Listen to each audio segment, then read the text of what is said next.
Hello, guys. How y'all doing, man? How y'all feeling today, man?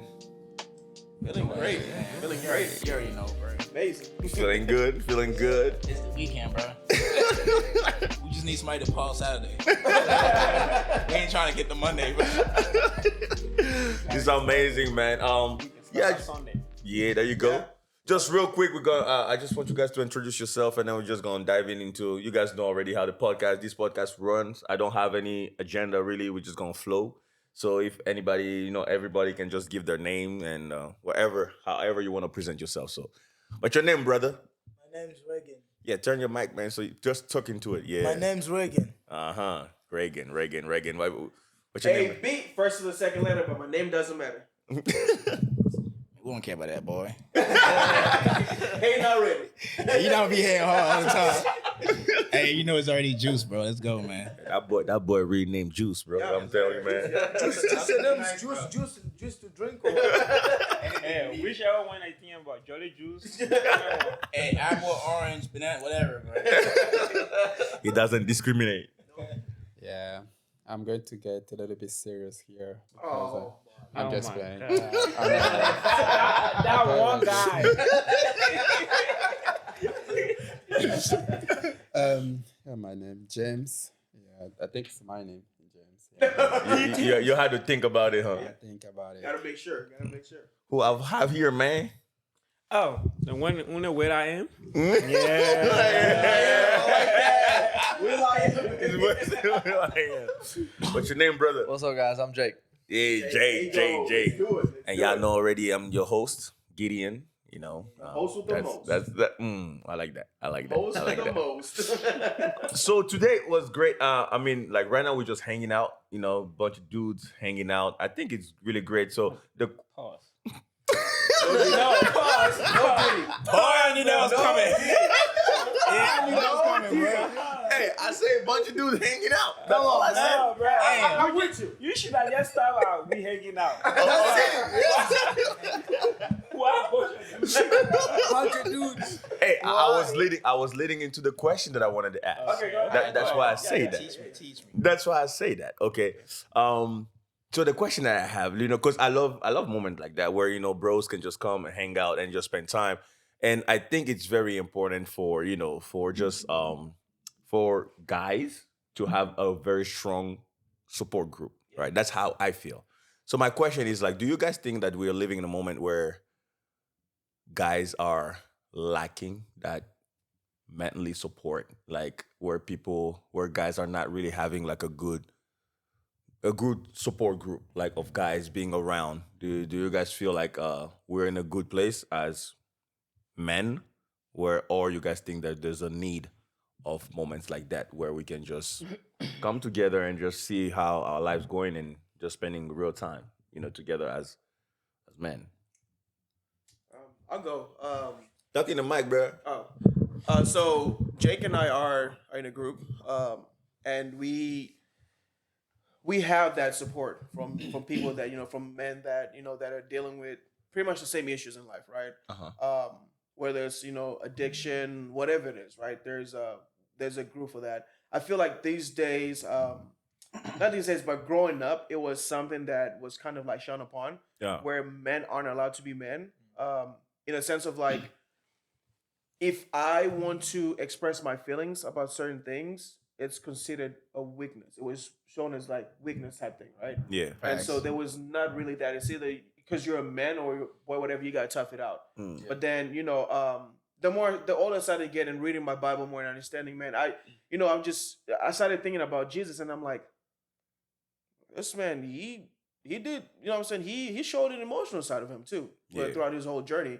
And so why can we be like that? Because the world views us as weak. If I want to express my feelings about certain things to somebody, it's just considered weak. And so I'm glad that, like I said, Jake and I, we're in a group where there are men that won't judge us for that. And with having that, it's made it comfortable for me personally to talk to other men about certain things, and and have that open space whenever they have something to talk about that we can always talk about, especially at work. Some coworkers would ask me for certain things. If I don't know, I'll ask someone in the group, and then we'll sit down and we'll talk about it. Most of the time it's dealing with marriage with kids and stuff like that, being a married man as well, you want to put yourself around people that have children because you want to kind of be like-minded. But when you're dealing with things in life that you feel like sometimes you're alone, but you're really not alone. I have brothers in here that I know I can call at any time. We've talked multiple times. He's like, don't call me. We've talked multiple times. That bust I don't got your back, bro. It's like I ain't the one. Having that support group, having people like Juice and stuff like having that support group of guys that even Gideon, like we call each other 2 or 3 times a week. Yeah, like that's crazy. Just having that. I feel like sometimes we as men too, because we don't want to be held accountable for certain things, we want to hide that. So I'm glad that I have guys that I can call and have a serious conversation with, and they're going to hold me accountable for my actions. Yeah. And that's what I need. I don't need you to sugarcoat anything for me. Just don't be disrespectful. But if you're going to cuss and stuff like that, I can handle it as long as I know you're helping me. Yeah. But as long as you're not putting me down, I'm cool with that. Yeah. Someone else, man. What y'all think? I mean, I think Jesus. Yeah, you gotta get close. You gotta get close to the mic, because our last podcast, everybody said that your voice is too soft, so you gotta talk. And this is an aggressive player, by the way. There you go. He's aggressive. He's stuck in Holland. I'm telling you, I can't let you. You're gonna be like, bro, we just fired you. And now you want to talk about bro. No, I really think what you just said is very deep, right? And then depending on your background, maybe the way you're seeing stuff can be different. I grew up where, my I'm going to say dad figures or dad or whoever man I was around didn't really show no type of emotions. So I kind of grew up with that mindset that it's not acceptable, right? Boys don't cry, right? We grow up with that mindset that they shouldn't be crying. And then you come, in this society where, it's different, right? People seem to express themselves a little bit more. Again, it doesn't really change much, because I think, in terms of what I grew up with and the cultural mindset, traditional mindset, it's already in there. I can't really change anything about it. I just try my best, but just so much going on, right? This economy is killing me. His favorite word.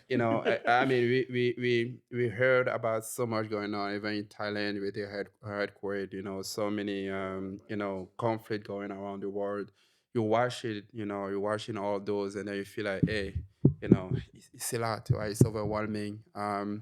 But I think, like you mentioned, right, some people kind of need people around them to kind of feel that support. Personally, I just try to take it day by day. I kind of already go up there with that mindset where, boys don't cry. You got to be strong. And then I kind of, continue that way. Yeah. I definitely think our culture has a big part to play in like keeping men isolated, like especially in the modern era. Yeah. Like with technology and like social media and all this stuff, and like it's so easy for men to kind of just like isolate and disappear. And I found myself in a period of that where basically all that did was like I'd go to work and then I'd come home and I'd eat and I'd play video games and I'd sleep. And like especially for a lot of guys, like a lot of younger guys, like that's kind of their reality is like they go to work or school like to make money or to get a degree, and then they go home and all their friends are online, and everyone's on the internet. And this is more people, I would say, outside of the church. Inside the church, we're blessed to have that community. But even inside the church too, like a lot of bigger congregations, you'll get people who will just like kind of fade into the background, and you'll get these people who are just like, chronically online. Yeah. And they don't know, like the social fabric is torn. Like it's people don't have those skills anymore. Like people don't have the social etiquette to engage with each other. And there's like, when you meet someone new, there's some awkwardness, there's a weird period, and like relationships take time and they take effort and they take a little vulnerability. And that's it's a lot of work, Yeah. you know? And some people, like, it's so easy to not do that, you know, because you have, like, everything's online and people are getting dopamine all the time. And it's so easy to not engage and not go through the hard part of building friendships and relationships. Yeah, I agree with that, man. I agree with that. Will, you have something to say about that topic? Pretty much. I mean, they cover most part of it. And but for me personally, like I have different group of people. So it's like I relate differently. I have other people that are able to be like vocal about their feeling or be open, and then like mostly what I notice is people from like the western side would be able to like voice themselves when they're going through stuff, especially my work friends or other people. They'll be able to tell you exactly what's going with them. But we from outside of that, it's just like hard for us to do that because what Jim said, Yeah. like how we grew up or how we were brought up or what we see our uncles, our parents, we never see anything from them. So it's just like it's frowned upon or like they seem like weak and stuff like that. So for my circle, it's just a different like that. Like with other people, they are able to like open up, and then for some people, it's just like, but they have to be able to like like connect with you or like know you, like what you are saying, like right, like being like a deeper level, Yeah. be able to like know that because nowadays you're not just going to tell somebody anything and just expect them to like take everything. Yeah. Because some people don't know how to handle things because they were never taught how to like even be able to express themselves. So like if you tell them something and then they're confused because for them if they're going through that, all they have to do is just like suck it up and then Put a band-aid on it. Yep. Yeah. Yeah. So yeah. That boy's Nah, about to say that's something. facts, bro. Dropping knowledge. Teach No, me, for man. real, Teach like- me. Nah, they Just already for- teach me for real. Teach me. Now, growing up, what they all said, man, it's like it's because it's like we living in a country where it's mixed culture, right? You have people from South America, Africa, Europe, whatever, right? So when we all come together, it's kind of hard, especially here to where you might be working at 8 o'clock in the morning. I'm probably working at 2 p.m. Yeah. So it's kind of hard for us to like come together, right? Because you get off, bro, I'm tired, bro. I ain't feeling go out. Yeah. I get off too. I call you, nah, bro. I just gotta work, man. I'm trying to stay home and relax. Yeah. So we never get that time where it's back home. It's like you ain't gotta worry about work. You ain't worry about rent, bro. So you come, when you get off back home, you come from school. You're like, all right, but who want to play? Yeah. Everybody trying to play. Here is like, I gotta go to work, bro. I gotta pay my rent tomorrow. So you thinking more about like what you gotta do, like your rent, your car, like you know what I'm saying? So you're Yeah. like, I can just call this school. That's all. I don't really gotta go outside. Mm. So you turn lazy without knowing, Yeah. right? Because you got a lot of things that's like They got blocking a lot the of way. things going on. Yeah, Yeah. and then you might have people when you come here. Everybody change when they get here. It's not you're not the same no more Yeah. because you adopt the culture here. So you scared to open up, like even like how you was before. Now you scared. It's like I really want to tell him about my business. He might look at me wrong. Yeah. Or look at me funny. So you start to like back up a little bit. So you come out happy even if you're not happy. That's Yeah. everybody just faking it Mm. in a way. It's like there might be problem at home, but he's coming smiling because he's like, all right, if I express myself, then it look like, probably weak or something. Yeah. right? So Yeah. you can't really.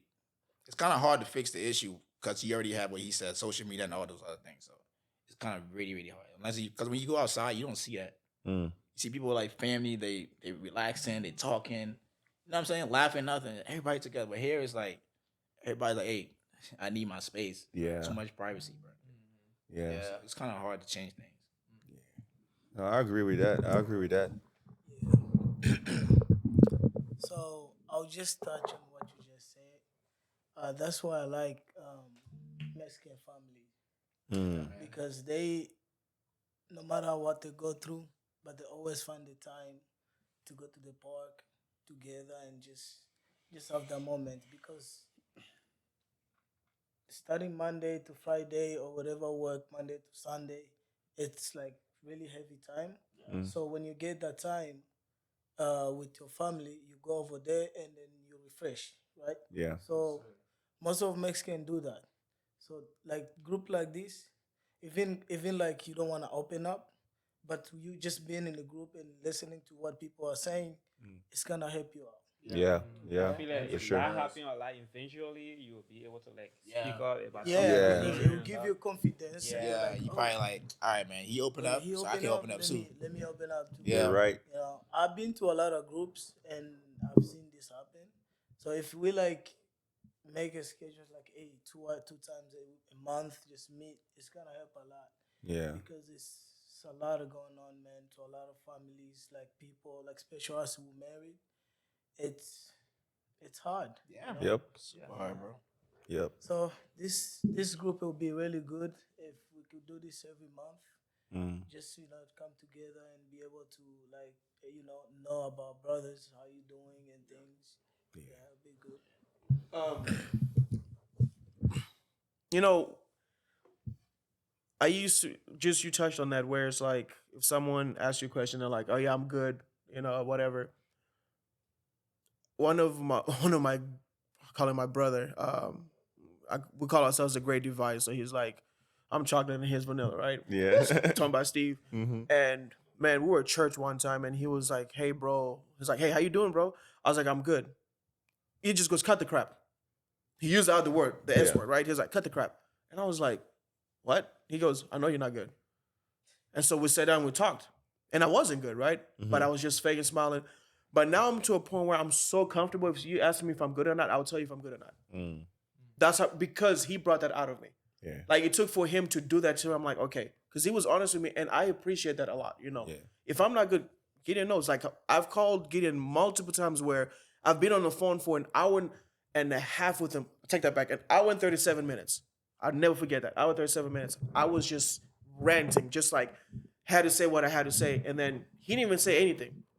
And I was like, all right, bro, I'm good. And we hung up. Till this day, he's never asked me if I ever recovered from that situation. Because all I did was I just needed him to listen. Yep. But had I not been called out by Steve about that, I would have never called Gideon about it. And I would have held on to that and just, not say anything and then think that everything is good right in the back of my mind that's playing. Journaling too is a good thing. Yeah. Just write things down. That way you can see it. And when you're reading, you're like, okay, this is what I'm going through and deal with that. And sometimes just have a friend read it for you, Right. And again, it goes back to the whole thing of like you guys said, the society, the time has changed and all that. And also just feeling vulnerable. Vulnerability is a hard thing. Yeah. Especially for us guys. Like James said, you're raised, you see everyone around you, then you're like, you didn't see them, you feel like they didn't struggle, right? Yeah. But they struggled. They're going to work, doing all this, and they struggled, but you didn't see that. But that's all you know. Yeah. There was a guy in the league that asked me, one of the older guys, I think he's part of the Fossils. Mm-hmm. He said, he's like, what do you like about the league? And I was like, you know what? I like that I get to see a lot of the older men here, the older African papas here. Mm-hmm. I was like, because back home, it's almost if like they're gods. You can't be around them. Yeah. You can't be around them. But here, you can joke with them, you can laugh with them and stuff like that, and it's great. It's the best thing ever. You get that feeling of like, why didn't we have that growing up? Mm. Why didn't we not have that growing up? It's almost if like you feel judged by the older guys when you're there back home, and like, oh, you can't do this because you're a kid, you don't understand. When you tell me no, explain. Too, bro. Right. Yeah, we was scared. Yeah, you were scared of them. That's what I'm saying. You felt like they were gods. But when we play in the league and we joke around with these older guys and stuff like that, and sometimes I see back, I'm like, that's where I want to be. I want to be that. Had I not seen that, I would want to revert to every other African man that I've been around that's like that. That's like, it's kind of like toxic. Mm. Mm. Teach me. So I've heard a lot of whatever you guys were talking. I like it because I've heard a lot of like that rhetoric of like how most of us, like especially African, but I'm sure even like in the older generation in America, like a man, I think it's kind of global. Like a man do not cry, like don't really show your emotion. I think it's a global thing. Yeah. But now that my question is like in the few years that you guys have lived on this earth, right? What would you describe a strong man? What is a healthy strong man? In your own words. Dang, that's kind of hard, bro. Yeah, cause that's opinion based too, though, right? Yeah, because it all depends on your family background too. Because from your pops, you probably be like, a strong man is probably the guy who take care of his family and make sure everybody is straight, meaning like there's food on the table for your kids, your wife is good financially, mentally, everything. It doesn't matter about you, right? 'Cause that's how I see, at least with my family. It's like your pops can be going through, and you wouldn't even know your pops is going through anything, but because he goes to work, come home, and make sure y'all good, school wise, whatever. But you never hear like, oh, your dad is sick or nothing, because he do what he needs to do. That's probably like a strong man, because he makes sure like, hey, he take the responsibility, and also, you see it in action too. Yeah. So that's how I feel like. So that will be also what you will Yeah, ascribe to I a don't think strong man. there's anything wrong with it, right? Because like, if you look at us men versus women, right, we're physically stronger, right? Yeah. That's just how it is. So we need to be that. We got to be like the head. Exactly. That's a reason why we are stronger than women. It's for us to take charge. But I see here is like people don't understand that, right? They try to change it where like, oh, everybody should be equal. And I'm not saying like you can't have the same opportunity, but like it don't matter how you try. Like we're stronger. That's how it is, right? It's just the facts. Like you can't change the facts. Yeah. It's not like we making up some story or whatever. Right? We ain't just woke up one day and say, yeah, we stronger. Like the facts is there. You see it in sports and everything, bro, right? You see basketball, everything, soccer, everything. It happens. Grab the mic. When it comes to physical, yeah, but Yeah, that's what Yeah. I'm saying. Like, that's what it shows. The only thing I would potentially add is that for me, a man becomes strong when he find the right partner, right? Boy took my answer. That boy took my answer. That boy, I got to find a different answer. that boy is married. He's He married. took my answer. I'm like, he took my answer, man. Yeah, I mean, You know what he did? He looked at you. He was like, "Oh, I understand now." You're not like that. no, I mean, why I'm saying that, simply because, regardless how strong we think we are, we always going to, we always have that side.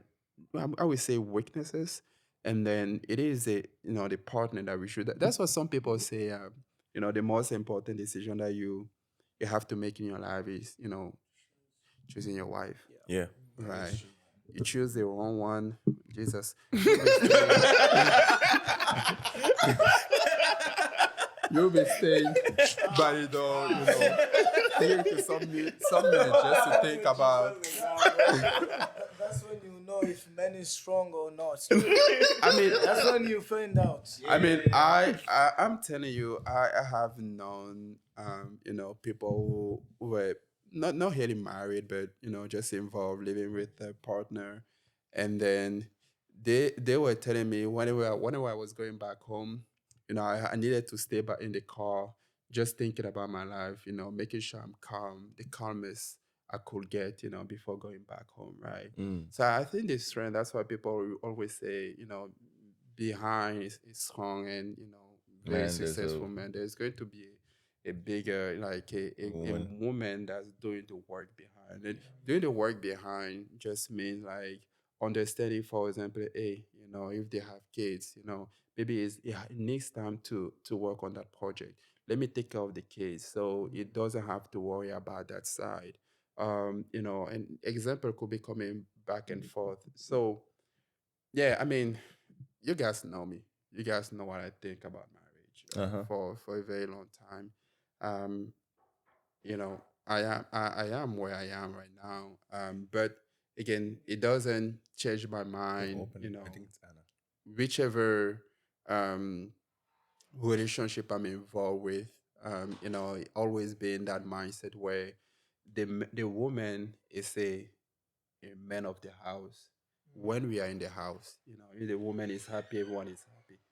If she's smart, everyone is cool, right? So the woman is a man of the house because she will be able to handle much more and then take a lot of pressure out of her. She should know how to talk. Yeah, she should know how to talk, right? How to make us come to our sense, and then that comes also with like communication and everything. But that's just my mindset, right? You're strong because you have someone behind that kind of helping you, lift up and get better, whichever weaknesses you have.